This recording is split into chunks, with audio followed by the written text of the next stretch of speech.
സ്നേഹം അറിയിക്കുവാൻ ജേക്കബ് മാത്യു സാറിനോട് അഭ്യർത്ഥിക്കുകയാണ്. Sir, please hand over A memento please.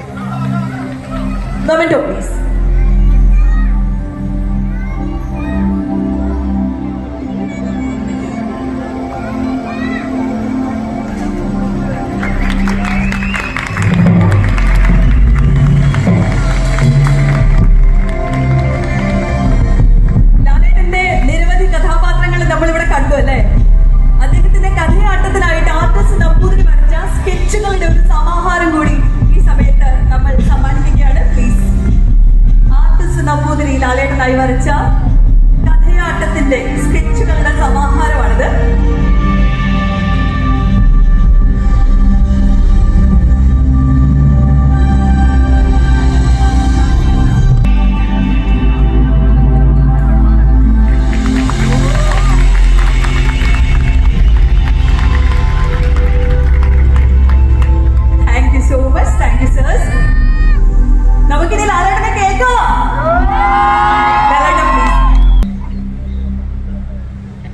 പ്രിയപ്പെട്ടവരെ, നമസ്കാരം. എല്ലാവർക്കും നല്ലൊരു സായാഹ്നം നേരുന്നു. ഇന്നത്തെ ഈ സന്ധ്യ മനോഹരമാണ്. നമ്മുടെ ഈ കൂട്ടായ്മയും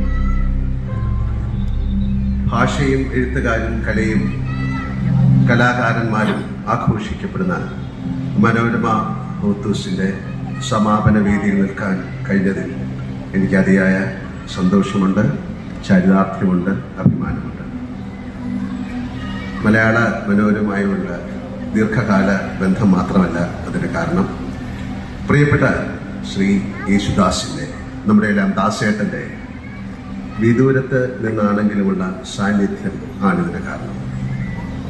വളരെയധികം നന്ദി മലയാള മനോരമ. ഒരിക്കൽ കൂടി കഥയാട്ടം എന്ന നമ്മുടെ ഏറ്റവും, ഒരുപക്ഷെ ഇന്ത്യ കണ്ട ഏറ്റവും നല്ല ഒരു കലാപ്രകടനമായിരുന്നു കഥയാട്ടം. ഇന്ത്യയിലെ പല ഭാഗത്തും ഞങ്ങൾ പോവുകയും കഥയാട്ടം അവതരിപ്പിക്കുകയും ചെയ്തു. വിദേശത്തും 100 വർഷത്തെ നോവൽ സാഹിത്യത്തിൽ നിന്ന് 10 ഒരു വലിയ കമ്മിറ്റി രൂപീകരിച്ച് 10 നോവൽ തിരഞ്ഞെടുത്ത് ആ 10 നോവലിലെ പ്രധാന സംഭവങ്ങൾ അവതരിപ്പിക്കാൻ എന്നെയാണ് മലയാള മനോരമ ക്ഷണിച്ചത്. വേറെ മറ്റൊരു നടനം കിട്ടാത്തൊരു ഭാഗ്യമായിട്ട് ഞാൻ കാണുന്നു. 100 വർഷത്തെ സാഹിത്യത്തിലൂടെ ഒരു നടന് കടന്നു പോകാൻ സാധിക്കുക എന്നുള്ളത്. ഒരിക്കൽ കൂടി അതിന് നന്ദി പറയുന്നു sir. Thank you so much. Hortus Malabaricus എന്ന ഗ്രന്ഥത്തിൽ നിന്നാണ് നമ്മുടെ ഈ ലാറ്റിൻ വാക്ക് കേൾക്കുന്നതും അറിയുന്നത്. അന്യദേശത്ത് നിന്നെത്തിയ ഒരാളുടെ കണ്ണുകളിലൂടെ അയാൾക്ക് തീർത്തും അപരിചിതമായ നമ്മുടെ നാട്ടിലെ ഓരോ ചെടിയും മരവും പൂവും തൊട്ടറിഞ്ഞാണ് ഹോത്തൂസ് മലബാറിക്കൂസ് എന്ന മഹാഗ്രന്ഥം രചിക്കപ്പെട്ടത്. കലയും അങ്ങനെയാണെന്ന് ഞാൻ കരുതുന്നു. അത് കാലവും ദേശവും പിന്നിട്ട് മനുഷ്യൻ ജീവിച്ചിരിക്കുന്ന ഓരോ ഇടത്തേക്കും സഞ്ചരിച്ചുകൊണ്ടേയിരിക്കുന്നു. ആ തുടർച്ചയിലാണ് മനുഷ്യകുലം മുന്നോട്ട് പോകുന്നത്. കലയുടെ ഈ ഒഴുക്കിനൊപ്പം യാത്ര ചെയ്യാൻ ഭാഗ്യം സിദ്ധിച്ച ഒരാളാണ് ഞാൻ. സിനിമയിൽ ഞാൻ അവതരിപ്പിച്ച ഓരോ കഥാപാത്രവും എന്നെ പുതിയ ലോകങ്ങളിലേക്ക് നടത്തിക്കുന്നു. അവരുടെ വാക്കും വിചാരവും കണ്ണീരും ചിരിയും നിശബ്ദതയുമെല്ലാം എന്നെ ഓരോ നിമിഷങ്ങളിൽ പുതുക്കിപ്പണിയുന്നു.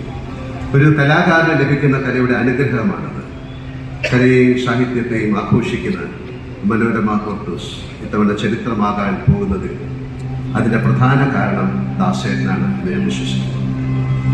മലയാളം കേട്ട ഏറ്റവും മോഹനമായ ശബ്ദത്തിന്റെ ഉടമയെ, എന്റെയും നിങ്ങളുടെയും പ്രിയപ്പെട്ട ശ്രീ യേശുദാസിനെ ഹോത്തൂസ് ഹാൾ ഓഫ് ഫെയിമിലേക്ക് ആനയിക്കുന്നത് ആരാധകൻ എന്ന നിലയിൽ, സഹപ്രവർത്തകൻ എന്ന നിലയിൽ, സഹോദരൻ എന്ന നിലയിൽ എനിക്ക് ലഭിക്കുന്ന മഹാസൗഭാഗ്യമാണ്. നടൻ എന്ന നിലയ്ക്ക് എനിക്ക് ലഭിച്ച ഏറ്റവും വലിയ പ്രിവിലേജായി ഞാൻ കണക്കാക്കുന്നു.